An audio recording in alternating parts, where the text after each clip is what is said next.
भगवान के मार्ग में सुदृढ़ भाव से चलना चाहे वो सिद्ध महापुरुष भगवत प्रेमी जनों की वार्ता ही सुने, अन्यथा अपने कानों को श्रवण से बचाए। रे मन धोखा न खाइए कबही अपनी ओर, प्रभु सो प्रीत निभाइए जीवन है जग थोर। धोखा मत खाओ, भोगों में समय नष्ट मत करो, बहुत कम समय है, इसी समय में भगवान से प्रीति कर लो, नहीं तो समय चला गया तो अन्य योनियों में भजन नहीं होगा। रे मन को निंदा करे तू स्तुति करता ही, फिर तुरंत तमाशा देखिए रहे साधु मत आही। अगर तेरी कोई निंदा करे तो तू उसकी स्तुति करना, प्रणाम करना, चुप हो जाना, फिर तमाशा देखना क्या होता है। तुरंत तमाशा देखिए। कैसे, क्या तमाशा होगा? उमा क्षमा सापौते भारी, अपने कर्म जायबकारी। जब कोई तुम्हारा निंदा करे, अपमान करे तो तुम चुप हो जाना, फिर देखना उमा क्षमा सापौते भारी, उसका तमाशा देखना क्या हो जाता है। इसलिए तुरंत तमाशा देखिए यह साधु मत आही, यही साधु का मत है, चुपचाप सहन कर, लेकिन इष्ट के लिए नहीं। हमें गाली दो तो चलेगा, हमारे धर्म, हमारे राष्ट्र, हमारे इष्ट के विषय में फिर यह नपुंसकता होगी कि अपने इष्ट की निंदा, अपने गुरु की निंदा, अपने प्रभु की निंदा, अपने राष्ट्र की अवहेलना, अधर्म आचरण देखकर हम मौन रहे कि नहीं हम साधु हैं, हमें सहन। हमें गाली दोगे, हमें मारोगे, सह लेंगे, लेकिन हमारे इष्ट के प्रति, हमारे गुरु के प्रति, हमारे धर्म के प्रति बोलोगे तो प्राण न्यौछावर कर देंगे, तुम्हें बोलने लायक नहीं रखेंगे। धर्म का स्वरूप यही है, हमें सताओ हम सह लेंगे, लेकिन हमारे धर्म पे, हमारे गुरु को, हमारे इष्ट को अगर अवहेलना की तो फिर उसमें क्षमा नहीं होगा। यह सिद्धांत रखना चाहिए। हमें गाली दोगे सह लेंगे, लेकिन हमारे इष्ट को, हमारे गुरु को, हमारे धर्म को नहीं। उपासक दो ही भाव से भगवान के मार्ग में चलता है। एक तो भय, भय से भयभीत होकर भगवान के मार्ग, जो सभीत आवा सरनाही, रखियो ताई प्राण की नहीं। और दूसरा किसी महापुरुष के आश्रय से अभय होकर चल देना, वो महापुरुष के आश्रय से होगा। पहला है विचारों के द्वारा भयभीत हो जाना और भगवान की शरण में हो जाना। जैसे महाराज शुद्धोधन के एकमात्र पुत्र थे सिद्धार्थ, जो महात्मा बुद्ध के नाम से कहे गए, बहुत विवेकवान थे। इनके विवेक को देख करके राजा शुद्धोधन ने अपने पूरे मंत्रिमंडल में आदेश कर दिया था, कभी भी इनको वृद्ध न दिखाया जाए, रोगी न दिखाया जाए, कुरूप न दिखाया जाए और मृत शरीर न दिखाया जाए। ऐसी जगह इनको बचा लिया जाए, ये देख ना पावे। बहुत विवेकवान थे। तो ये देख करके शुद्धोधन जी ने कि कितने सिद्धार्थ विवेकवान है, अगर इसने रोगी को देखा, वृद्ध को देखा, मृत को देखा, कुरूप को देखा, तो पता नहीं क्या निर्णय कर लेगा।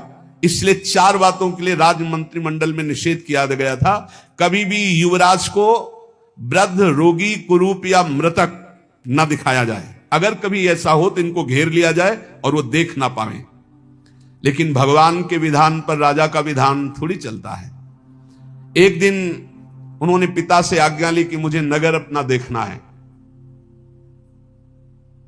आज्ञा कर दी, पर उनके मित्र और साथियों को कहा हमारी 4 बातें याद रखना, रोगी, कुरूप या वृद्ध या मृतक हमारे राजकुमार की दृष्टि में नहीं पड़ना चाहिए।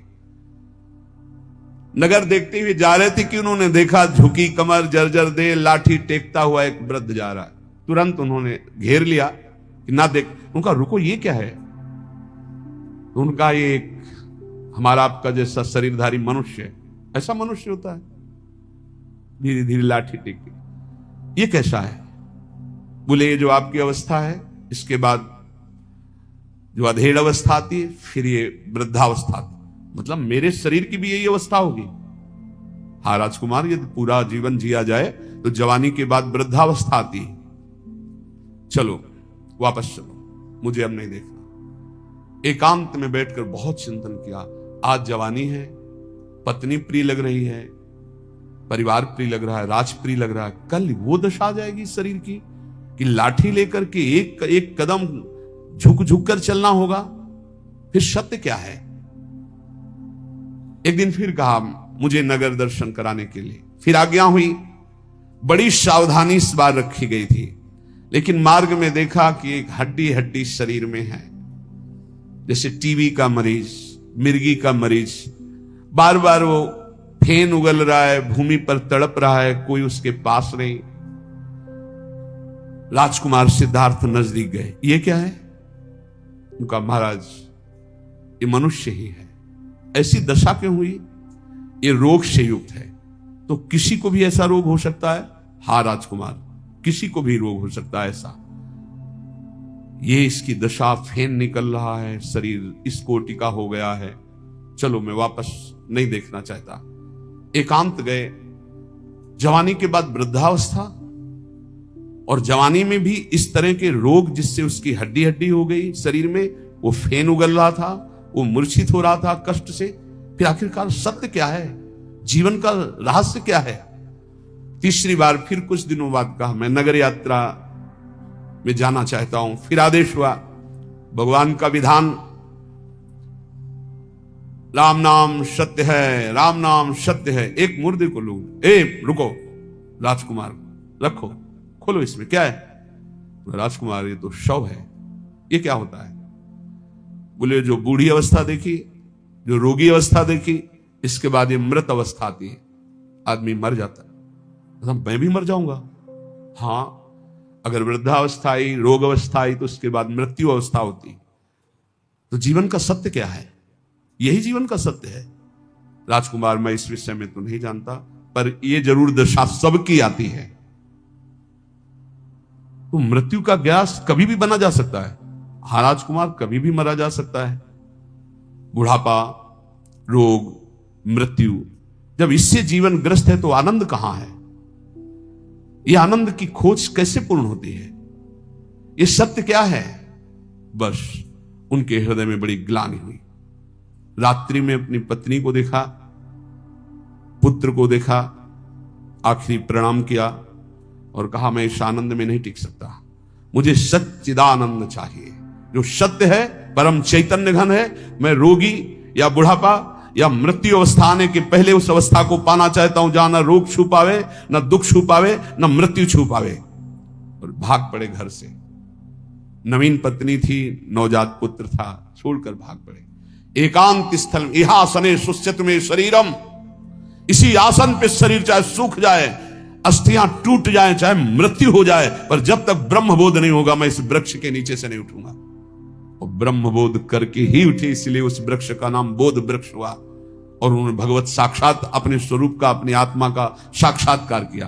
तो या तो ये भय लग जाए इस तरह विचार करके भगवान की शरण में, और या फिर किसी भगवत प्रेमी महात्मा के प्रभाव से निर्भयता आ जाए। अब मुझे किसी की कोई परवाह नहीं, मैं भगवान की शरण में होकर निरंतर नाम जप करता हूं। निर्भयता के आनंद में आत्मस्वरूप का बोध, या भयभीत होकर भगवान के भजन से उस निर्भय पद की प्राप्ति। दो में कोई एक तो हो, यहां बीच में है। ना तो पूर्ण भयभीत है और ना पूर्ण निर्भय है, इसीलिए संसार के राग में रमे हुए हैं। संत जन कहते हैं एक को स्वीकार करो, या तो भगवान के भक्तों का आश्रय लेकर निर्भय पद, और या भयभीत होकर भगवान की शरण में हो जाओ और अपने स्वरूप का बोध प्राप्त करो। उपासक, जब तक शरीर तुम्हारा स्वस्थ रहे तब तक किसी दूसरे शरीर से अपने शरीर की सेवा मत लो, नहीं तो भगवत प्राप्ति में बाधा पड़ जाएगी। ध्यान दीजिए, बहुत काम की बात है। जरा पानी लाना, नहीं, अगर उठ करके लाने लायक हो तो स्वयं लीजिए, किसी से पानी मत मांगिए। अमुक काम कर दीजिए, बिल्कुल नहीं। अगर ऐसा करते हो तो यहां संत महापुरुष निषेध करते हैं। जो दूसरों से अपनी सेवा कराता है, शरीर स्वस्थ होते हुए अपने शरीर की आराम व्यवस्था चाहता है, वो नरक भले प्राप्त कर ले, ब्रह्मबोध तो नहीं प्राप्त कर सकता, ना भजन कर सकता है। नियम लो, जब तक शरीर स्वस्थ है किसी से पानी की भी चाह मत करो। अपना कपड़ा लत्ता, अपनी कार्य व्यवस्था, अपनी दिनचर्या अपने हाथ से होनी चाहिए, किसी का भी सहयोग नहीं। और ऐसा था इसलिए कह रहा हूं कि अब तो भगवत सहारे है, किडनी खराब है तो जैसे प्रभु रखे, नहीं तो भिक्षावृत्ति और अपने दिनचर्या में अन्य संत भगवान की सेवा करना, लेकिन अपनी कभी किसी से सेवा किसी भी तरह की न कराना। अगर पानी भी लाना तो स्वयं लाते थे। अपनी श्री जी की सेवा, अपना कार्य स्वयं करे। पहला ये नियम है भगवत प्राप्ति का, शुद्ध ज्ञान प्राप्ति का। जब तक शरीर स्वस्थ हो तो अपनी किसी भी तरह की कोई सेवा स्वीकार न करे किसी से। दूसरा, किसी भी संसारिक मनुष्य से राग नहीं होना चाहिए। अगर संसारिक मनुष्य से राग करोगे तो अपने शरीर का देहाभिमान पुष्ट रहेगा, जिससे पंच तत्वों में तुम्हारी प्रीता रहेगी, फिर जन्म मरण बना रहेगा। तीसरा, ये शरीरासक्ति ही तुम्हारे जन्म का कारण है, इसलिए इस संसार में जन्म मृत्यु के चक्कर को काटने के लिए शरीरासक्ति का नाश करो। खान पान, भोग विलास, प्रीता, प्रणाम, नमस्कार, ये सब शरीरासक्ति को पुष्ट करते हैं, इनसे बचो। उचित भोजन, उचित जलपान, एकांत सेवन, श्री जी की सेवा, असंगता अपने शरीर से, असंगता अपने, हर समय शरीर का चिंतन होता रहता है, ध्यान से देख लो। इसी के चिंतन को बदलकर प्रभु के चिंतन में जो निरंतर कर देता है वो भगवत प्राप्त हो जाता है। चौथा, मन और चित्त की वृत्तियां संसार में दो ही तरह से जाती है, एक रागात्मक, एक द्वेषात्मक। जो राग द्वेष से संसार का चिंतन करता रहता है वो अज्ञानी है और दुर्गति का पात्र बनता है। इसलिए राग द्वेष का त्याग करके निरंतर सब में भगवत भाव रखते हुए खूब भजन परायण रहे। चौथा, संसार के बंधे हुए पुरुष के लक्षण। तुम जीवन मुक्त हो गए हो, इसके आगे लक्षण है। तुम जीवन बंधन युक्त है, इसका लक्षण। कैसे जानोगे तुम जीवन मुक्त हो चुके हो, और कैसे जानोगे तुम बंधे हुए हो? पहला, जो भूख से पीड़ित होकर उसको सह न पाए और व्याकुल हो जाए। दूसरा, जो प्यास से पीड़ित होकर उसे सह न पाए और व्याकुल हो जाए। तीसरा, जो बीमारी से पीड़ित होकर व्याकुल हो जाए और भजन छूट जाए। चौथा, जो बुढ़ापावस्था से युक्त होने का अंदर डर बैठ जाए और सोचे कि मैं ऐसा भजन करूं कि मैं कभी बूढ़ा ही ना हूं या कभी रोगी ही ना हूं। भजन का प्रयोग शरीर सुख के लिए करने लगना। राग, द्वेष, मोह, निद्रा में सुख, भयानक चिंताएं, भय, खेद, स्वेद, विस्मय, शोक, मंद, अरति, वो जन्म मरण चक्र को प्राप्त होने वाले बंधन से युक्त पुरुष का ये लक्षण है। ये लक्षण है जो भूख, प्यास, बीमारी, बुढ़ापा, राग, द्वेष, मोह, निद्रा, चिंता, भय, खेद, स्वेद, विस्मय, शोक, मंद, अरति, जन्म मरण, यह है बंधन युक्त पुरुष का लक्षण। जो बंधन रहित होता है वो भूख से कभी व्याकुल नहीं होता, प्यास से कभी व्याकुल नहीं होता, वो बीमारी से कभी व्याकुल नहीं होता, बुढ़ापे का कोई भय नहीं होता, किसी से राग द्वेष नहीं होता, ना अपने शरीर से मोह, ना किसी के शरीर से मोह, ना किसी तरह की नींद आदि का सुख होता है। नींद में सुख है उसी को मिलता है जो बंधा हुआ पुरुष है। नींद ही नहीं होती ही नहीं। आगे चलकर तमोगुण खत्म हो जाता, नींद ही नहीं होती। जितनी देर पड़े रहो मंत्राकार वृत्ति, समय आया उठो चल दो। चिंता, किस बात की चिंता? जब भगवान हमारे रक्षक हैं, भरण पोषण करने वाले हैं। खेद, किस बात का खेद? जब करता ही नहीं बचा तो खेद किस बात का? स्वेद, किसी भी तरह की परेशानी नहीं, किसी भी तरह का कोई विकार नहीं, कोई आश्चर्य नहीं, कोई शोक नहीं, बुद्धि मंद नहीं, कोई दुख नहीं, न जन्म न मरण। ये होते जीवन मुक्त महापुरुष के लक्षण। क्षमा, आर्दव, सत्य, शौच, संयम, तपस्या, त्याग, अकिंचनता, शुद्ध ब्रह्मचर्य, ये जीवन मुक्त महापुरुष के लक्षण होते हैं। उसमें स्वाभाविक की स्थिति आ जाती है। गुरुदेव कहते हैं कि चेत जा, दोषों का त्याग करके तू जीवन मुक्त बन। जैसे घीव दूध में रमी रहा, व्यापक सब ही ठोर, दादू बकता बहुत है, मथ काढ़े ते और। जैसे दूध में घी है पर वो प्रक्रिया से निकलेगा, ऐसे नहीं निकलेगा। ऐसे ही कोई गुरु कृपा पात्र। तर्क करना तो लोगों को बहुत आता है। सत्संग में एक बार कहा था कि जब आपको भगवत प्राप्ति होगी तो किसी के प्रमाण की जरूरत नहीं पड़ेगी, आपका हृदय बता देगा। तो किसी ने प्रश्न किया, सुखदेव जी को तो प्रमाण की जरूरत पड़ी, वो जनक जी के पास गए, वो आपने तो कहा प्रमाण की जरूरत नहीं, तो सुखदेव जी ने गुरु बनाया था क्या किसी को? अभी तो पैदा ही हुए थे, नार व्यवहार के सहित चले थे, और जब अपने स्वरूप का बोध हुआ तो प्रमाण कौन दे कि यही ब्रह्म तत्व है? लेकिन यहां तो प्रारंभ ही गुरु कृपा से होता है। यहां गुरु कृपा से ही प्रारंभ होता है, बिना गुरु कृपा के कोई साधन ही नहीं चलता। ऐसे कोई आज तक बताओ प्रमाण कि जो जन्म लिया हो, जिसका नाल छेदन ना हुआ हो, ब्रह्मबोध संपन्न महापुरुष हो और घर बार त्याग कर चल दिया हो? अरे सुखदेव जी, सब सुखदेव जी है। उदाहरण बहुत चालबाज, बहुत बुद्धि चलती है। बोले आपने कहा था कि ब्रह्मबोध महापुरुष को प्रमाण की जरूरत नहीं होती, सुखदेव जी को तो प्रमाण की जरूरत हुई। सुखदेव जी कोई साधक है? सुखदेव जी ने गुरु बनाया था किसी को? नार व्यवहार सहित ऐसे चल दिए। यम प्रव्रजंतम अनुपेतम अपेत कृत्यम द्वैपायनो विरह कातर आजुहाव। पीछे पीछे द्वैपायन भगवान व्यासदेव जी हा पुत्र पुत्री तन्मय तया तरोभिने दुस्तम सर्वभूत हृदयम मुनि मानतोस्मि। एक बार मुड़ के नहीं देखा, सुको हम वृक्षों से निकलने लगा।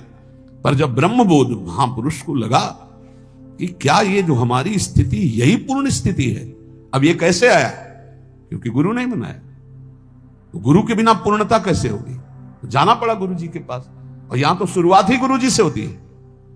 अगर कोई परमार्थ का साधक है तो वो गुरु प्रदत्त नाम मंत्र से, तो गुरु हृदय में बैठ के बता देगा यही स्थिति है। इसीलिए कहते तुम्हें किसी और से प्रमाण की जरूरत नहीं, क्योंकि गुरु मंत्र मिल गया है। क्या कहा जाता है? गुरु मंत्र, मतलब गुरु ने अपना सारा स्वरूप दे दिया। नाम सुकृत धन अपनी जीवन अतिहित मान देत वरदान।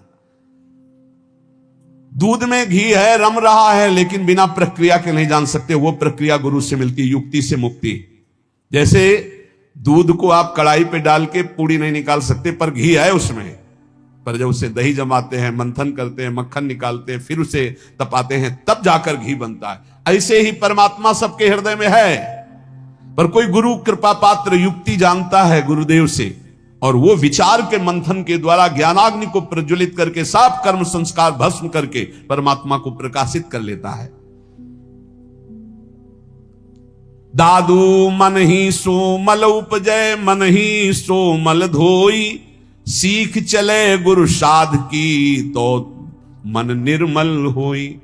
अगर मन मनमानी किया जाए तो मलिन हो जाता है, और यदि साधु गुरु की आज्ञा में चला जाए तो मन निर्मल हो जाता है। मलिन मन बंधन कारक, और निर्मल मन भगवत प्राप्ति कराने वाला। इसलिए राम जपे रुचि साधु को, साधु जपे रुचि राम। दादू दोनों एक टक, यह आरंभ यह काम। जो नाम जप करता है, जैसे हम बोले राधा, तो किशोरी जी भी हमारे का स्मरण करती है। पक्का समझो, संतों ने देखा है। अगर तुम एक बार कहते हो राम, तो राम जी भी तुम्हें सुमिरन करते हैं। एक बार कृष्ण, तो कृष्ण जी भी आपका सुमिरन करते हैं। इसलिए विश्वास करो, आप राधा राधा रट रहे तो श्री जी आपको देख रहे। तभी कहा गया बिसरी हो ना बिसारी हो, यही दान मोहि देव। श्री हरिवंश की लाड़िले, मोहि अपनी कर लो। मैं आपको ना भूलूं, आप हमें ना भूले। पूजा मान बढ़ाइया, आदर मांगे मन। राम गाहे सब परिहरे, सोई साधु जन। पूरा संसारिक आदमी यही चाहता है, पूजा मान बढ़ाई, रुपया पैसा।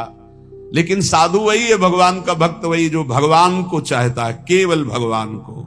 भरण पोषण तो भगवान अपने आप करते हैं। विष सुख माही रमि रहा, माया हित चित लाई। सोई संत जन उबरे, स्वाद छोड़ गुण गाई। सब विषय सुख की चाह करते हैं, भगवान की चर्चा करने पर भी। प्रवचन करना, उपदेश देना, सबका परिणाम यही मांगना, रुपया पैसा भोग सामग्री। कह रहे हैं वही संत है, वही भक्त है, जो सब वस्तुओं का मोह छोड़कर भगवान से मिलना चाहता है। भगवान की गीत गाकर भगवान की प्रसन्नता। प्रेम कथा हरि की कहें, करे भगति लवलाई। पीवे पिलावे राम रसो, जन मिलबो आई। जो भगवान की प्रेम चर्चा करते हैं और उसी चर्चा में डूबते हैं, जो स्वयं भगवत रस पीते दूसरों को पिलाते, वही भक्त जन है। भगवान कृपा करे, ऐसे ही भक्त जनों का संग दे। जैसे भूखे को बहुत स्वादिष्ट भोजन मिल जाए, यदि तुम्हारी आकांक्षा है कि अच्छा अच्छा खाने को मिले, तो हमारी श्री जी को, महारानी जी को 56 भोग लगता है, और 7 बार भोग लगता है। 7 बार। यार जिनके श्री चरणों में महावर लालजू लगाते हैं, लालजू के चरण रखने की चौकी को ब्रह्मा शंकर सरकारी वंदना करते। देयम सदा परिभवग्नम अभीष्ट दोहम तीर्थास्पदम शिविनं चिनुतम शरण्यम। ये क्या क्या चाहिए? क्या प्रभु ऐसे करुणा में क्या चाहिए? जब हम कह रहे ना गुस्सा है, तो हमारी स्वामी जी मुस्कुरा रहे, ए चुप रहे। बच्चों की बात में नाराज होता है, बच्चे ही तो है, बच्चे ही है। इसलिए हम कुछ भी गुस्सा में जैसे बोलते भी हैं, तो हमारी श्री जी कहती चुप, कुछ नहीं होगा, वो और आनंद में रहेगा। ऐसी स्वामी जी अभी अभी आई ये बात। श्री जी हमारी जानते हो क्या बोली है? और आनंद में रहेगा। क्यों? कि मेरा दयालुता और कृपालुता के स्वभाव का क्या फल हुआ? अब हम लोग थोड़ा तो अपनेपन के कारण ऐसा, लेकिन हमारी स्वामी जी ने उत्तर जाते हो क्या दिया है कि हमारी दयालुता और कृपालुता के तुम स्वरूप को क्या समझते हो? अरे ऐसो कि क्या, और इससे बड़े भी अपराध करे तो भी हम दया ही करती है, हम कृपा ही करती है। अन्नम मिष्टमि उछुधाति विकलस्याम्भो यथा शीतलम, जैसे प्यासे को पानी मिल जाए और भूखे को स्वादिष्ट अन्न मिल जाए, संक्लिष्टस्य पिपासया हिमहृदस्तस्य धर्मैरपि, जैसे धूप से तपे हुए को शीतल छाह मिल जाए, जैसे दरिद्र को कोई महान पारसमणि मिल जाए, धन राशि मिल जाए, जैसे योग साधना में लगे हुए को परमात्मा की प्राप्ति हो जाए, ऐसे ही जो वृंदावन धाम का आश्रय लेकर राधा किशोरी का भजन करता है उसकी हर कामना पूर्ण हो जाती है। जो चाहोगे पक्का, जो चाहोगे प्राप्त हो जाएगा। अरे हमारी श्री जी को समझो, ये कोई देवी देवता नहीं है, ये लालजू के हृदय का मूर्तिमान प्रेम है, प्रेम लाडली जू प्रेम है। और जैसे कहा गया कि श्री कृष्ण यहां रुके ही नहीं, तो तुम श्री कृष्ण को, किन श्री कृष्ण को जानते हो? अभी किसी श्री कृष्ण को नहीं जानते हो। जो श्री कृष्ण के रूप में अवतार लिया, हमारे निकुंज के ठाकुर आनंदाज नंद के द्वार, दास अनन्य भजन रसकारण प्रगटे लाल मनोहर ग्वार, तो उन्हीं के लिए तो हमारी श्री जी प्रकट हुई। चलो वृषभानु गोप के द्वार जन्म लियो, मोहन हित श्यामा आनंद निधि सुकुमार, ये कभी एक कदम भी वृंदावन से बाहर नहीं गए हमारे प्रिया प्रीतम। और जो देवकी नंदन आए थे, नंद नंदन के श्रीअंग में लीन हो गए, और जब गए तो वही अक्रूर जी को अनुभव कराया, शेष सैया पर शयन करने वाले भगवान हरि, यही निकल करके वही भगवान गए, और उन्हीं भगवान की सब शक्तियां उनकी सेवा में 16,108 रानियों के रूप में हुई। लेकिन हमारे किशोरी किशोर यही वृंदावन, ये केवल मेरी बात थोड़ी है, लाखों प्रेमी अभी है, और आचार्य परंपरा से लाखों प्रेमी उनका साक्षात्कार कर रहे हैं, करते रहे हैं और करते रहेंगे। यही विराजमान है प्रिया प्रिय। ये कोई हम पढ़ी लिखी बात नहीं कर रहे, हम जी रहे हैं उन्हीं से भाई, हम जी रहे हैं, हम ऐसे नहीं तुमको सुना रहे हैं, हम उन्हीं से जी रहे हैं। वो यहां हैं, वो यही हैं, पास हैं, हर समय रहते हैं, एक क्षण भी बिछुड़ते नहीं हैं। छिन छिन बिहरत संग, छिन छिन निर्खत प्रेम भर, छिन जस कहा तभंग, ये जो कृपा हरिवंश की, ये हम केवल प्रवचन नहीं कर रहे हैं, ये हमारा जीवन है। हमें कोई तुमसे कोई स्वार्थ लेना देना थोड़ी, हम केवल तुम्हारे मंगल के लिए भगवत प्रेरणा से चर्चा कर रहे हैं। ये बातें बताई नहीं, हमारे प्रिया प्रीतम एक कदम यहां से बाहर नहीं जाते। जो बाहर से आए थे वो बाहर चले गए, जो यहां हैं वो यही हैं, कहीं नहीं गए हैं। वृंदावन परित्यज्य पादमेकम न गच्छति, और वही हमारे प्रियाजू के प्रीतम हैं, वही राधापति हैं। श्री लाडली लालजू के विषय में जानना है तो रसिको, भगवत रसिक, रसिक की बातें रसिक बिना को समझ सके ना। श्रीपाद प्रबोधानंद जी महाराज कह रहे हैं, श्री वृंदावन धाम में नाना शक्ति प्रकटयति यो चिंत नाना तनुभीर, जो शक्ति तुम्हें जागृत करनी, ये भूमि महान ताकतवर है, उस शक्ति को जागृत कर सकते हो, जो शक्ति चाहते हो आप। भागवतिक शक्ति में प्रेम चाहते हो, भक्ति चाहते हो, ज्ञान शक्ति, जो चाहोगे वो तुम्हें वृंदावन प्रदान। यहां की साधना में बड़ा जोर है, बहुत जोर है, पर हम आपको फिर प्रार्थना कहते हैं कि आगे समय ऐसा आता जा रहा है कि शुद्ध मार्ग अपहृत होता चला जाएगा, भगवान की भक्ति का मार्ग अपहृत होता चला जाएगा। अब ऐसी ऐसी छोटी छोटी टुकड़ियां बन रही हैं धर्म को लेकर के, बांट बंटवारा करके, कि अपने ही धर्म की अवहेलना की जा रही है, अपने ही भगवान की मान्यता को मिटाया जा रहा है। बहुत से तो ऐसे अपवित्र हृदय के हैं कि भगवान के स्वरूप को, भगवान के अवतार को, भगवान की लीलाओं को ही नहीं मान रहे। पता नहीं कौन सा ज्ञान जागृत हो गया है। बहुत जल्दी कलिकाल का आगे विकराल रूप आने वाला है।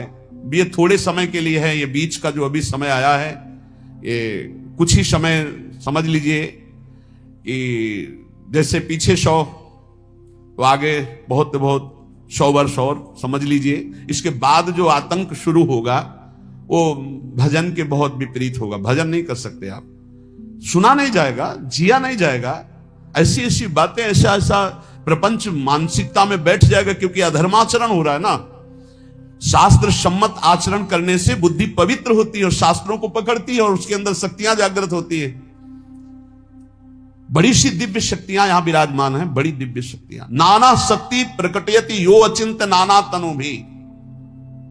कौन सा कार्य ऐसा है जो ऐसे दुर्लभ हो, बस ये नाशवान शरीर बाल्यावस्था से इसी के राग को काटने के लिए परमार्थ में चले थे और उसी को राग को तो उसको राग को पुष्ट करना है। कौन सी शक्ति ऐसी है जो है नहीं? कौन सी तिथि तारीख मिनट, जैसे लोग कह देते हैं ना कि अमुक तारीख को यज्ञ करें और सब बकवास कर दिए। हम कह रहे हैं कि अगर तिथि तारीख और मिनट दे दे तो अगला मिनट नहीं जाएगा, वो मिनट तभी पूरा होगा जब पूर्ण हो जाएगी जो बात। ये कोई खिलवाड़ की बात नहीं है। राधा नाम में अपार सामर्थ्य विराजमान है। वृंदावन धाम में नाना शक्ति प्रकटयति ओ अचिंत नाना तनो भी, कोई भी दुर्लभता नहीं। बस एक बात इसमें कि एक साकरी गली है प्रेम की, जिसमें प्रवेश हुआ जाता है तो साफ छोड़ करके निकला जाता है। लेकिन ऐसा ना समझे। एक बार श्री सदगुरुदेव भगवान ने कहा था कि ऐसा ना समझे जब दास उदास हो जाता है तो उसके स्वामी की अचिंत शक्तियां अपने आप काम करने लगती हैं। इसलिए दासों से बहुत होश से रहना चाहिए। इष्ट के विषय में जब कभी बोलने की बात हो तो सोचना चाहिए इस इष्ट के अनेकों व्यक्त और अव्यक्त दास है। सोचो क्या हालत होगी जब हरिराम व्यास जी ने केवल कबीर दास जी के लिए इतना कहा कि वो तो निर्गुणिया संत हैं, वो नित्य विहार रस प्रिया प्रीतम का, इतने में उनकी लीला बंद हो गई तो इनका क्या बंद हो जाएगा? इनका क्या हो जाएगा? जो लोग भगवान के वचनों से निंदा करते हैं, अवहेलना करते हैं, तो भगवान तो करुणा निधान, लेकिन उनके भक्तों को जो ताप पहुंचता है उस ताप का हिसाब कौन देगा? ये ना समझा जाए कि भगवान के भक्तों में शक्ति नहीं है।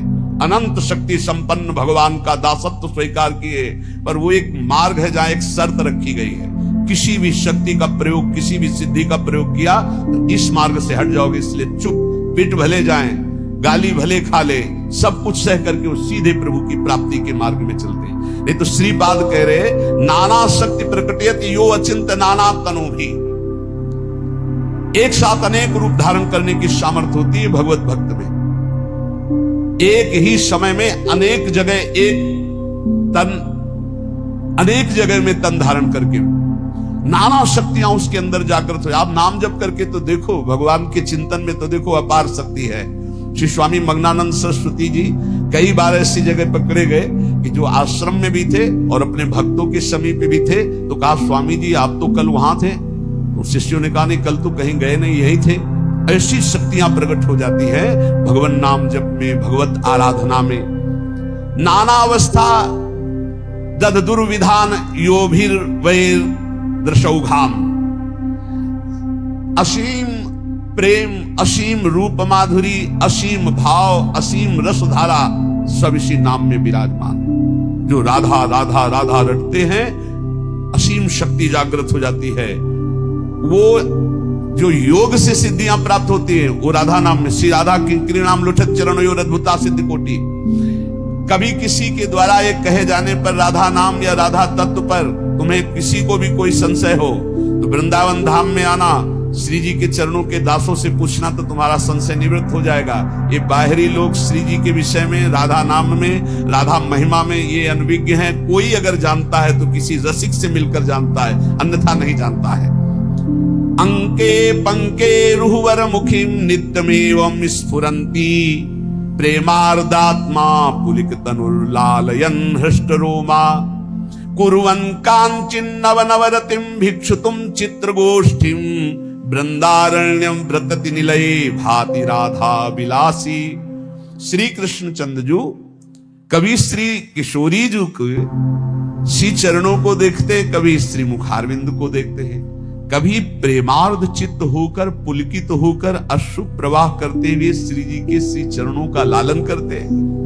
देखो कैसी हमारी श्री जी, कभी अपनी गोद में विराजमान करके हृदय से लगाकर अश्रुओं से श्री जी को अभिषिक्त करते हैं। ऐसे राधाशक्त, ऐसे राधाधीन, ऐसे राधा विलासी श्री श्याम सुंदर का जो वृंदावन की लता गृह में विराजमान है, हम आराधना करते हैं। राधा आराधन तत्पर श्री लालजू की, श्री राधा आधीन श्री लालजू की हम आराधना करते हैं, जो हमारी श्री जी के प्रेम में अश्रु बहाते हुए उनके चरणों का लालन करते हैं और अपने गोद रूपी आसन पर विराजमान करके अश्रुओं से अभिषिक्त करते हैं। संत वाणी, भगवत प्रेमी महात्माओं के वचनों के श्रवण से भगवत विरोधी भावों का नाश हो जाता है। मनुष्य जीवन का एकमात्र लक्ष्य प्रभु की प्राप्ति, उसका उपाय स्मृति, अखंड स्मृति। सब कुछ भूल जाएं, एकमात्र प्रभु का चिंतन करें। इसलिए सबसे प्रार्थना है, ऐसे लोगों से ना मिला जाए जिनसे हमारी भक्ति क्षीण हो, ऐसे प्रवचन न सुने जाए जो हमारी भक्ति, हमारी आस्तिकता की जड़ों को काट दे, और बहुत सावधानी पूर्वक सत्संग किया जाए। तस्मात् शास्त्रम प्रमाणम, शास्त्र प्रमाणित सत्संग सुना जाए, नाम जप किया जाए। और जहां धर्म विरुद्ध वार्ता हो वहां जाओ मती, जहां भगवत विरुद्ध वार्ता हो वहां से उठ के चल दो। ऐसे लोगों से हमारा कल्याण नहीं होना, जिनको कोई भगवान से मतलब नहीं है, कोई भक्ति से मतलब नहीं, केवल रुपया पैसा दिखावा संसारिक, इससे लाभ नहीं होना। भक्ति का रंग नहीं आने वाला। मनोरंजन भले खड़े होकर के कर लो प्रश्न उत्तर, लेकिन आनंद की अनुभूति नहीं होने वाली। बहुत कम समय है, मनोरंजन में नष्ट नहीं करना। एक एक क्षण नाम जप करते हुए सावधानी पूर्वक चलो तो प्रभु के पास पहुंच जाओगे। और आगे ऐसा समय आने वाला है, बार बार कह रहा हूं, जिसमें भक्ति नहीं बनेगी, भगवान की प्राप्ति होने में बहुत बाधा खड़ी हो जाएगी।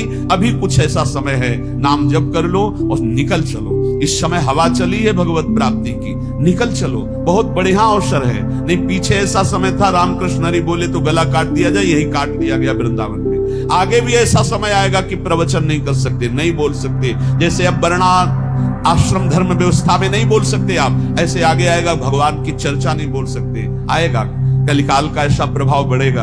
ये मत सोचो कि इस जन्म में नहीं तो अगले जन्म में हो जाएगी। इसी जन्म में भगवत प्राप्ति करो। अगला समय बहुत घोर आने वाला है जिसमें भगवत प्राप्ति नहीं कर पाएंगे। इसलिए खूब नाम जप करो, नाम कीर्तन करो, भगवत लीला कथा गाओ, भगवत लीला कथा सुनो। शेष चर्चा आगे। थैंक यू सो मच दोस्तों, आप सभी का दिल से धन्यवाद। आपके प्यार, सपोर्ट और ब्लेसिंग की वजह से ही हमारा चैनल आगे बढ़ पा रहा है।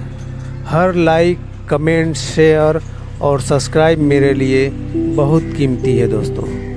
आप सभी का प्यार और साथ बना रहे।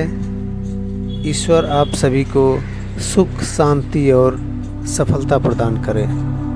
Thank you for being a part of this spirit journey. Radhe Radhe.